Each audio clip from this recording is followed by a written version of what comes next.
डोंगरी detail में आपका स्वागत है। आज मैं आपको डीटीएच की पावर सप्लाई के बारे में थोड़ी सी जानकारी देना चाहूँगा। इसमें जो जनरली जो प्रॉब्लम आती है वो प्रॉब्लम के बारे में थोड़ी सी जानकारी देना चाहूँगा। तो जैसे ये पावर सप्लाई है, तो पावर सप्लाई में कभी कभी ऐसा होता है कि जैसे मान लो ये जो डायोड लगा है अपना, कभी कभी ये वाला डायोड शॉर्ट हो जाता है, मतलब गर्म होता है। इसको अगर आप हाथ लगा के देखोगे तो ये गर्म होता है, तो मतलब इससे भी आपका रिसीवर चालू नहीं होगा। और कभी कभी ये जो 12 वाट की सप्लाई वाला ये डायोड भी शॉर्ट हो जाता है। और उसके बाद इसमें पावर सप्लाई में सिग्नल की समस्या आती है। जैसे ज़्यादातर सिग्नल वीक सिग्नल बार बार वीक सिग्नल होता है, तो वीक सिग्नल के लिए 53 डायोड ये लगा है, 53 डायोड ये लगा है।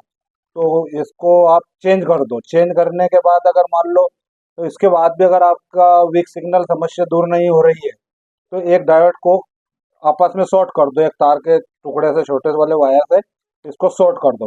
शॉर्ट करने के बाद पूरी डेड कंडीशन में भी आता है। तो पूरी डेड कंडीशन में अगर आता है तो सबसे पहले आपको यहाँ पर एसी के 220 वाट आने चाहिए, और यहाँ पे एसी के 350 या 300 वाट जो कंडेंसर से बूस्ट होते हैं, ये वोल्टेज बनना चाहिए। ये वोल्टेज बनने के बाद भी अगर आपका पावर सप्लाई स्टार्ट नहीं हो रहा है, तो आपकी जो है 22 आईसी जो लगी है, 22 आईसी में ऐसा है कि 22 दो प्रकार की आईसी आती है, एक 22 ई आर और एक 22 सी आर।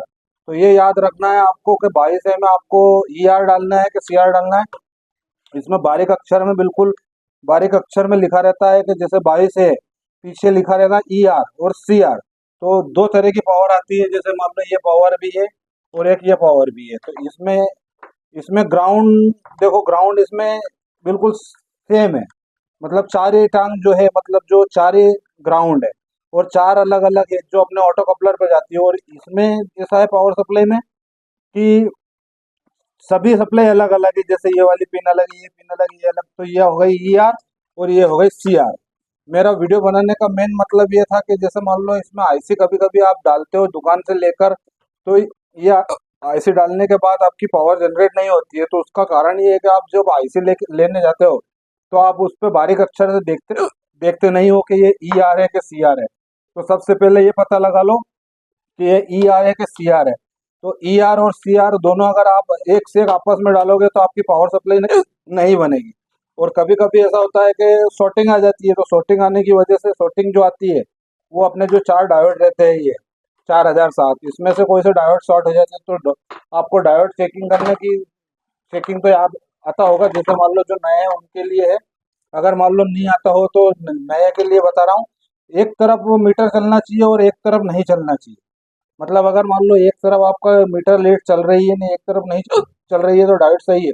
और अगर दोनों तरफ से मीटर कंटिन्यूटी बता रहा है, तो मतलब आपका डायोड खराब है, डायोड चेंज कर दो। इसके बाद इसमें और भी बहुत सारी चिपकने की, सिग्नल की भी समस्या आती है, मैंने आपको बता दी। कभी कभी इंडिकेटर भी नहीं आता है।